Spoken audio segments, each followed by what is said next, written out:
India के दिल में, जहां पुरानी कहानियां आज की जिंदगी से जुड़ी हैं, एक डरावनी कहानी छिपी है जो सदियों से अनकही है। वो है नालेबा, एक खतरनाक आत्मा जिसका नाम डर और श्रद्धा से लिया जाता है। कहा जाता है उसके दर्द भरे रोने की आवाज मौत को बुलावा देती है, एक अजीब सी सिहरन के साथ। पीढ़ियों से माँ बाप ने अपने बच्चों को काबू में रखने के लिए इस कहानी का इस्तेमाल किया है।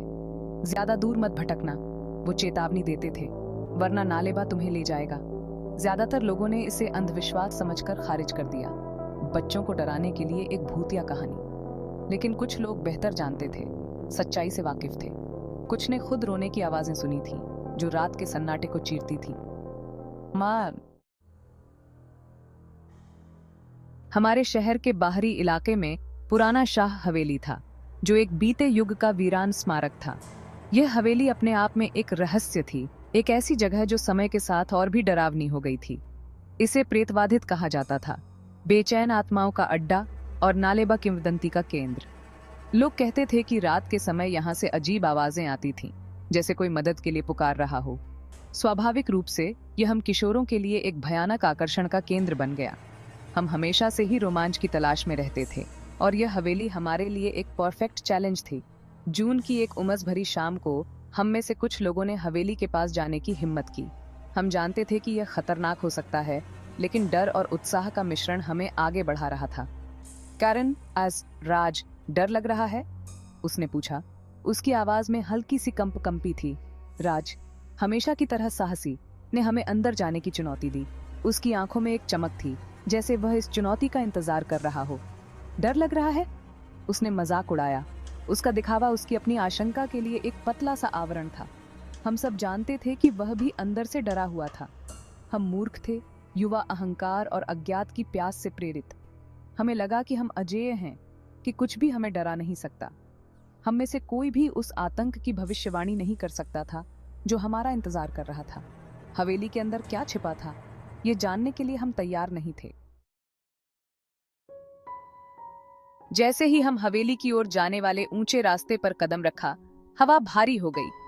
ऐसा लगा जैसे समय ने यहाँ ठहराव ले लिया हो, और हर कदम के साथ हम अतीत की गहराइयों में उतर रहे थे। झींगुरों की आवाज ने सन्नाटे को भर दिया, मानो वे हमें चेतावनी दे रहे हों कि हम एक भयानक रहस्य के करीब पहुंच रहे हैं। उनकी आवाज लगातार बढ़ते अंधेरे की याद दिलाती रही, जैसे कि वे हमें अंधेरे में छिपे खतरों से आगाह कर रहे हों। हवेली खुद शाम के आकाश के सामने एक खतरनाक सिलहूट थी। उसकी ऊंची दीवारें और टूटी फूटी छतें एक डरावनी कहानी बयां कर रही थीं। इसकी खिड़कियां खाली आंखों की तरह हमें घूर रही थीं, जैसे वे हमारे हर कदम को देख रही हों और हमारे इरादों को भांप रही हों। अंदर सड़ांध और धूल की गंध से हवा भारी थी। ऐसा लगा जैसे यहाँ वर्षों से कोई नहीं आया हो और हर वस्तु ने अपनी जगह पर जमे रहने की कसम खा ली हो। हर कोने से मकड़ी के जाले लटके हुए थे, मानो वे भी इस जगह की कहानियों को अपने भीतर समेटे हुए हों। और एकमात्र रोशनी चांदनी की किरणों से आ रही थी, जो दीवारों की दरारों से झांक रही थी। यह चांदनी भी जैसे इस जगह की रहस्यमयी कहानियों को उजागर करने की कोशिश कर रही थी। जैसे जैसे हम आगे बढ़े, हमें उस परिवार के अवशेष मिले जो कभी वहां रहते थे। एक धूल भरा ग्रामोफोन जो अब खामोश था, लेकिन कभी संगीत से गूंजता था। एक कठोर चेहरे वाले व्यक्ति का फीका चित्र जो अब भी अपनी जगह पर टंगा था, मानो वह हमें अपनी कहानी सुनाने की कोशिश कर रहा हो। फर्श पर पड़ी एक बच्चे की गुड़िया जो अब भी अपने मालिक की प्रतीक्षा कर रही थी। हर वस्तु ने जीते और खोए हुए जीवन की कहानी फुसफुसाई, मानो वे हमें अपने अतीत की झलक दिखा रही हो, जिससे हमारे भीतर बढ़ती बेचैनी बढ़ती गई। ऐसा लगा जैसे यह हवेली हमें अपने रहस्यों में खींच रही हो और हम चाहकर भी इससे बाहर नहीं निकल पा रहे थे। हम एक लंबे अंधेरे गलियारे के अंत में एक कमरे में पहुंचे। यह जगह किसी भूतिया फिल्म के सेट जैसी लग रही थी। हर कोने में रहस्य और डर का माहौल था। यहाँ की हवा काफी ठंडी थी, जिससे मेरी रीढ़ की हड्डी में सिहरन दौड़ गई। ऐसा लग रहा था जैसे कोई अदृश्य शक्ति हमें देख रही हो, हमारी हर हरकत पर नजर रख रही हो। दूर की दीवार पर एक खिड़की से एक भयानक चमक पड़ रही थी, जहां किसी ने खून जैसा दिखने वाले किसी चीज से एक संदेश लिखा था, नालेबा से सावधान। यह संदेश हमें चेतावनी दे रहा था, जैसे कि कोई अनहोनी होने वाली हो। अनान्या, क्या तुम लोगों ने वो देखा? उसकी आवाज में डर साफ झलक रहा था।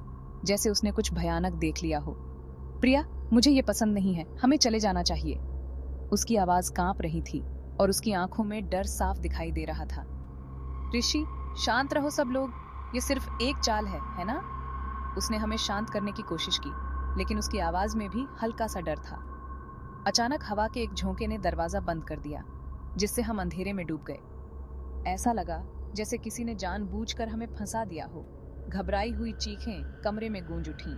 हर कोई डर के मारे चिल्ला रहा था, जैसे कि कोई भयानक चीज हमारे पास आ रही हो।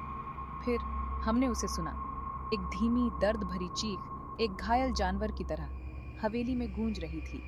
यह आवाज हमारे दिलों में डर और आतंक भर रही थी। आतंक, कच्चा और आदिम, ने हमें जकड़ लिया। हम सब एक जगह खड़े हो गए, जैसे कि हमारे पैर जमीन में धंस गए हों। हम एक साथ सिकुड़ गए, हमारा साहस भूल गया। जैसे जैसे रोना तेज होता गया, करीब आता गया, हमारे चारों ओर चक्कर लगाता गया। नेलबा, खबरदार, खबरदार। ये आवाज हमारे दिलों में डर और बेचैनी भर रही थी। नालेबा की भूतिया उपस्थिति अब सिर्फ एक किंवदंती नहीं थी, ये हमारे सामने थी और हम इसे महसूस कर सकते थे। ये वास्तविक था और ये यहाँ हमारे साथ था। हम सबने महसूस किया कि अब कोई रास्ता नहीं बचा था और हमें इस भयानक सच्चाई का सामना करना ही होगा।